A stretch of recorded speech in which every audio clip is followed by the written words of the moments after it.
Constipated, toxic, exposed to mold, the poop queen here.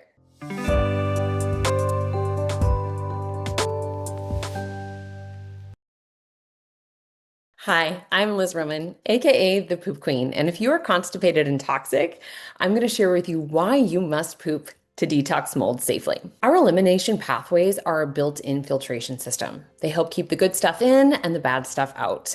Think of them like your body's own drainage system. When everything is flowing, your body can detox naturally.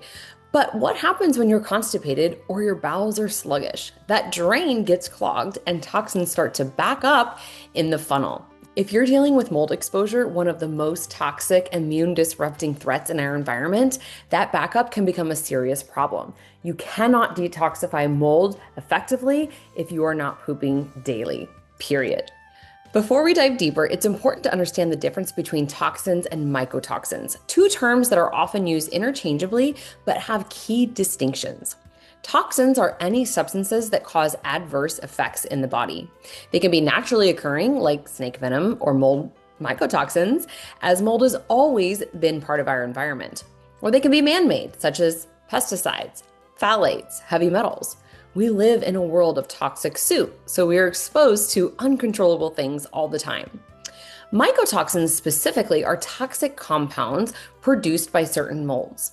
These are not just irritants, they're biologically active chemicals that can disrupt immune regulation, hormone signaling, detox capacity, and even neurological function. And here's the nuance. The term mycotoxin includes several classes, including aflatoxin, ochratoxin, gliotoxin, each with different effects and detox pathways. So when we say mold illness, we're really referring to the cumulative impact of multiple types of toxic exposure that can build up in the body and contribute to chronic symptoms. The first step in any healing journey, especially when mold, parasites, or SIBO, small intestinal bacterial overgrowth, are involved, isn't just jumping into antimicrobials. It's about opening your drainage and detox pathways so your body can safely eliminate what you're mobilizing. If those pathways are clogged, toxins don't leave the body, they recirculate, increasing inflammation, disrupting our hormones, and our immune function. It's not just how much toxins you're exposed to, but whether or not your body can effectively eliminate it. Toxicants that linger due to poor bile flow, constipation, or sluggish elimination can accumulate and drive ongoing symptoms, particularly in mold illness. So what are drainage pathways? Your body has multiple systems working together to clear out waste and toxins. Here's how each of them can contribute. First, at the bottom of the funnel is your colon. This is your bowels, the final exit route for many toxins, including bile-bound mycotoxins and excess estrogen. Little upstream, we have the liver, the body's main filtration system. It transforms toxins into water or bile-bound compounds.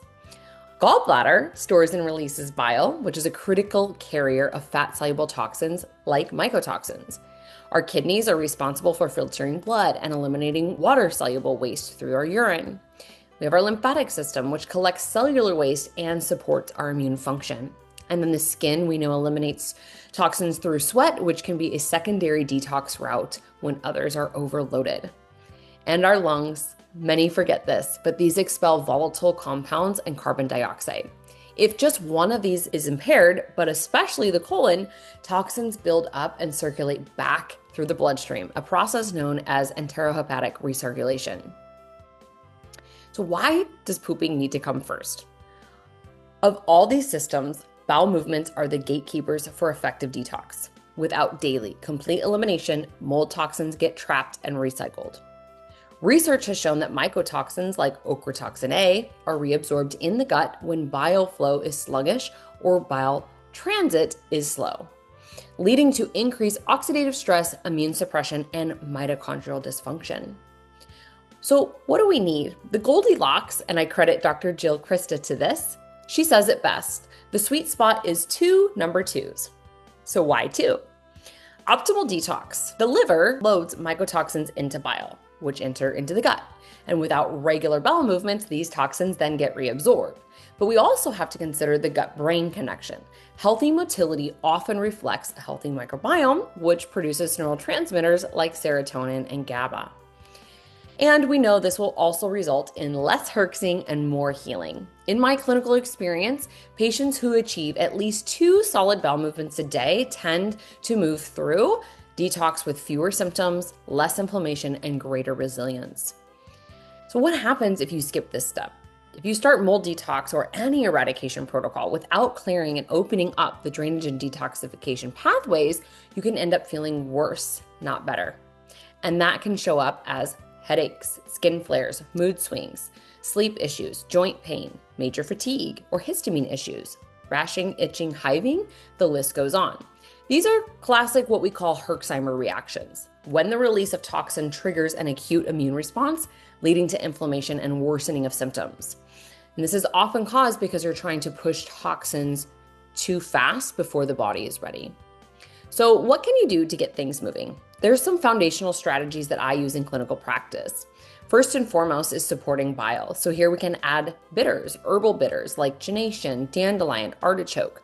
We want to stimulate bile production. I always recommend starting your day with filtered water, juice of half to 1 whole lemon, and mineral salt, which can help stimulate bile flow as well. Taste your food. Savoring meals enhances digestive secretions and motility. I would add to this, chew your food well. Many struggle with that. Increase fiber. Fiber, we know, binds to toxins and it encourages bowel movements. We want to be cautious though, if you're already really constipated, adding a bunch of fiber can make things worse. So go low and slow. I would focus on seed and seed husk like chia seed, flax seed, psyllium husk, those types of things. And go low and slow.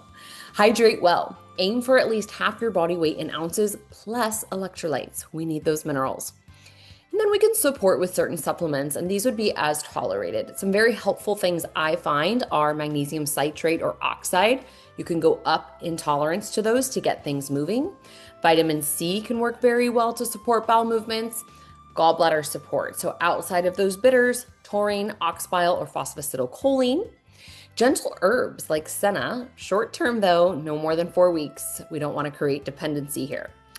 Glutathione is one that you can start low and slow again, and then targeted binders like apple pectin, modified citrus pectin, activated charcoal, clay binders. All of these can be very helpful. And if you're still struggling to get moving, certainly would recommend coffee enemas or colonics in some of those really stubborn cases because we need to get things moving. If fiber makes things worse, especially in those with SIBO or gut dysbiosis, we want to back off. Constipation is the bigger risk in mold detox. So loose stools may be inconvenient, but reabsorption is toxic. So you might need to find what works for you, what your sweet spot is with fiber. And then where do you start once you're pooping daily? Mold toxicity, I know, can feel crushing, overwhelming. It's everywhere, your home, your car, kids' schools. So it's normal to think, how will I ever get better? But the truth is, recovery isn't about erasing mold from the planet. It's about calming your immune system, reducing exposure, and supporting your body's ability to clear these mycotoxins. Most people make the mistake of jumping straight into antifungals or aggressive detox, and that usually backfires because if, again, the drainage and detox pathways aren't open, your body has nowhere to send those toxins that you're stirring up, and that's when symptoms can flare. So step 1 is always minimizing exposure. This means deep cleaning every space in your home when you can, your car, your office, even your kids' backpacks and sports gears. For mold focused cleaning, I like many of the EC3 products because they are non-toxic and still very effective. So I love the concentrate, the spray, and the wipes. It's also important that you pay attention to how you feel in different environments. If your voice gets raspy, your nose starts running, or you get headaches when you're in a certain space, that's a red flag that something is not agreeing with your body and causing symptoms to occur. So minimizing exposure as much as possible also includes what you wear on your body. So don't forget about your clothes. People often miss this. Mold spores hitchhike on fabrics. So I would recommend washing your clothes with this laundry additive, and a bonus, it cleans the washer itself.